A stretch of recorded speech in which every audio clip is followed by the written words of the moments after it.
السلام علیکم۔ یہ ہے اردو ایکشن ٹیلز۔ آپ سب سے گزارش ہے کہ میری اس ویڈیو کو لائک اور شیئر کریں اور میرے چینل کو سبسکرائب کریں۔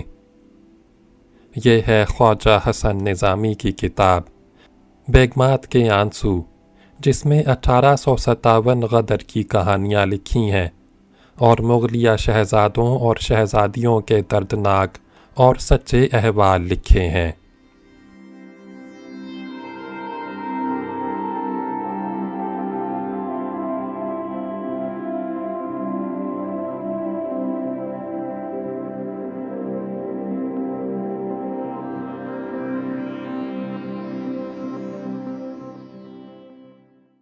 دو شہزادے جیل خانے میں۔ مرزا تیغ جمال کی عمر اب 80 برس کی ہے۔ غدر 1857 میں وہ 19 برس کے گبرو جوان تھے اور ان کو غدر سے پہلے کی باتیں ایسی یاد ہیں جیسے ابھی کل کی گزری ہوئی حالت کو بیان کیا کرتے ہیں۔ تیغ جمال مرزا فخرو ولی عہد دوم کے لڑکے ہیں۔ مرزا دارا بخت بہادر شاہ کے پہلے ولی عہد تھے، لیکن جب ان کا انتقال ہو گیا تو مرزا فخرو ولی عہد قرار پائے۔ مرزا فخرو بہت دیندار اور متقی شہزادے تھے۔ اگر دہلی کا تخت باقی رہتا تو یہ ہندوستان کے بہت ہی نیک بادشاہ مانے جاتے، مگر جوانی کے دیوانے پن میں بڑے بڑے پارساؤں کا قدم ڈگمگا جاتا ہے۔ مرزا فخرو تو پھر بادشاہ ہند کے بیٹے اور ولی عہد تھے، جن کو شباب کی آنکھ مچولیاں کرنے میں کسی کا خوف و لحاظ نہ تھا۔ اس کے علاوہ اس زمانے میں لال قلعہ خان کی بد چلنی میں اس قدر بدنام تھا جس کی کچھ حد نہیں۔ پھر اگر مرزا فخرو سے کوئی غلطی ہو گئی اور وہ جوش شباب کی مستی کو روک نہ سکے تو کچھ زیادہ گرفت کے قابل نہیں سمجھا جائے گا۔ مرزا تیغ جمال اسی پہلی اور خفیہ مگر نہایت دلچسپ غلطی کا نتیجہ ہے۔ ان کے بعد ان کی والدہ سے پھر کوئی اولاد نہیں ہوئی اور مرزا فخرو کی دوسری اولاد مرزا فرخندہ جمال وغیرہ ان کی نکاحتہ بیوی سے ہے، اور یہی وجہ ہے کہ برٹش گورنمنٹ نے بڑی پینشن کا حقدار مرزا فرخندہ جمال کو قرار دیا، جن کو 150 روپیہ ماہوار ملتا ہے، اور تیغ جمال کو 5 روپے پینشن بھی نہ ملی۔ تیغ جمال عجب زندہ دل اور خوش طب شہزادے ہیں۔ ان کو پینشن نہ ملنے اور شہزادہ مشہور نہ ہونے کا ذرا بھی غم نہیں، اور وہ اپنے والدین کے خفیہ تعلقات کو اس لطف سے بیان کرتے ہیں گویا ان کو اس عشق بازی کے نتیجے سے کچھ ذاتی واسطہ ہی نہیں ہے، حالانکہ وہ اس چھپی ہوئی اور لال قلعے کی بیگمات میں نہایت مبالغہ آمیز کیفیات کے ساتھ مشہور عشق بازی کا بولتا ہوا حاصل مقصد ہیں۔ تیغ جمال کہتے ہیں، اماں جان کی عمر 16 برس کی تھی اور ابا جان 13 برس سے کچھ مہینے زیادہ کا سن رکھتے تھے جب یہ عشق بازی شروع ہوئی تھی۔ پوچھا جائے کہ جناب 13 برس کا بچہ 16 برس کی عورت سے کیوں کر محبت کر سکتا ہے، تو سنجیدہ صورت بنا کر کہہ دیتے ہیں جس طرح 80 برس کا بڈھا 16 برس کی کم سے عورت سے محبت کا دم بھرا کرتا ہے۔ ہم مغلوں میں بچے بہت جلدی جوان ہو جاتے تھے۔ لڑکیاں تو بعض اوقات 10 اور 11 سال کی عمر میں نمود شباب کا اعلان کر دیتی تھیں، اور لڑکے بھی 12-13 برس کے سن میں عشق و محبت اور اس کے نتائج پر غور و عمل کرنے لگتے تھے۔ میں خود 12 برس کا تھا تو آج کل کے 18 سالہ جوانوں سے زیادہ جذبات اپنے اندر پاتا تھا۔ تیغ جمال نے کہا، اماں جان ایک کہار کی لڑکی تھیں۔ نانی اماں کو محل کی کہاریوں میں سب سے دیدہ رو کہاری کہا جاتا تھا، جو حضرت اکبر شاہ ثانی کی نظر کردہ تھیں، مگر جو حسن اور جو غمزہ ہائے جان ستان اماں جان رکھتی تھیں وہ نانی اماں کے خواب و خیال میں بھی نہ گزرے ہوں گے۔ ہونے کو تو اماں جان بھی محل شاہی کی نوکر تھیں، مگر ان کا قیام اکثر خانم کے بازار میں رہتا تھا، جہاں نانی اماں نانا ابا اور ہماری ننھیال کے سب کہار رہتے تھے۔ ایک دن کا ذکر ہے کہ ابا جان ڈیوڑھی کے داروغے کے ساتھ اپنی کمان درست کرانے خانم کے بازار چلے گئے۔ وہاں انہوں نے کہیں اماں جان کو دیکھ لیا اور اسی وقت ہزار جان سے عاشق ہو گئے۔ گھر آئے تو اٹواٹی کھٹواٹی لے کر پڑ گئے اور رونا شروع کیا۔ ہر چند لوگ پوچھتے تھے کہ میاں مزاج کیسا ہے؟ دادی اماں کہتی تھیں، بیٹا کسی نے کچھ کہا ہو، سنا ہو، کوئی بات مرضی کے خلاف ہوئی ہو تو مجھے بتاؤ، میں اس کا تدارک کروں، مگر یہ تو عشق کے ستائے ہوئے تھے، ایک بات منہ سے نہ کہتے تھے اور چپ چاپ پڑے روتے تھے۔ آخر رفتہ رفتہ یہ بات کھل گئی اور محل میں اس کے مذاق اور چرچے ہونے لگے۔ بیگمات ابا جان کو چھیڑنے لگیں اور ہم سن لڑکوں میں بھی اشارہ بازیاں اور آوازہ کشیاں شروع ہو گئیں۔ رفتہ رفتہ نانی اماں کو خبر ہوئی تو انہوں نے اماں جان کو محل میں بلا لیا اور دادی اماں کی ڈیوڑھی پر حاضری لگوا دی، مگر ابا جان کی حالت یہ تھی کہ باوجود اس سر انجام خاص کے وہ اماں جان سے بات کرتے ہوئے شرماتے تھے۔ اماں جان کبھی اکیلے دکیلے میں مل جاتیں تو ہنس کر ابا جان کا ہاتھ پکڑ لیتیں اور کہتیں، صاحب عالم آپ غمگین کیوں رہتے ہیں؟ تو ابا جان ہاتھ چھڑا کر بھاگ جاتے اور اماں جان کی طرف مخاطب نہ ہوتے۔ بظاہر تو یہ حالات تھے، اندر کی خبر نہیں کیا ہوا اور مرزا تیغ جمال کیوں کر پیدا ہو گئے۔ مرزا تیغ جمال کا بیان ہے کہ ان کی پیدائش کے وقت اماں 17 برس کی اور ابا 14 ساڑھے 14 سال کے تھے۔ دادی اماں نے بہت چاہا کہ اب اس کہاری کے ہاں میرا پوتا پیدا ہو گیا ہے، یہ محل میں بیگمات کی طرح رہے، مگر نانی اماں نے اس کو قبول نہ کیا اور اماں جان پھر وہیں خانم کے بازار میں رہنے لگیں۔ مرزا تیغ جمال جب 6 برس کے ہوئے تب وہ لال قلعے میں اپنے باپ کے پاس آ کر رہے۔ وہ کہتے ہیں، بھائی ہم کہار ہیں ننھیال کی طرف سے اور بادشاہ ہیں دتیال کے رشتے سے، وہاں بھی انسانوں کا بوجھ اٹھاتے تھے اور یہاں بھی، ہماری برابری کون اس دنیا میں کر سکتا ہے کہ ہماری زندگی خدا کے بندوں کے بوجھ اٹھانے اور خدمت خلق کرنے میں بسر ہوتی ہے۔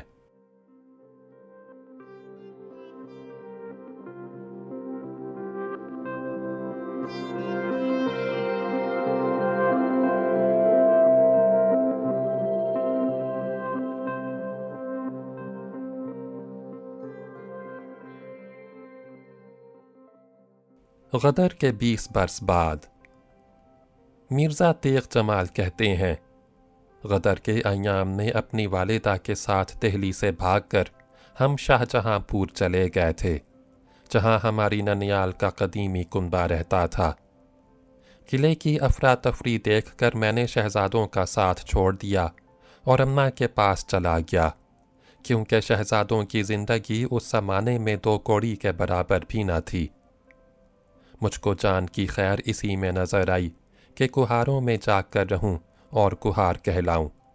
وہ کہتے ہیں کہ اماں جان کے پاس اتنی دولت تھی کہ ہم نے شاہ جہاں پور میں جا کر ایک دکان کر لی اور 20 برس بڑے عیش و آرام سے گزارے۔ میں حلوائی کی دکان کرتا تھا۔ ایک دن کسی پٹھان نے مٹھائی کی خرابی بیان کر کے مجھ کو گالی دی۔ میں شاہی خون کا مغل، گالی کی برداشت کیوں کرتا؟ لوہے کا کھچا اٹھا کر پٹھان صاحب کے مارا، جس سے وہ چکرا کر گر پڑے اور 5 منٹ کے اندر تڑپ کر مر گئے۔ میں پکڑا گیا اور مدتوں مقدمے اور حوالات کا جھمیلا برداشت کر کے 14 برس کی قید کا سزاوار بنا۔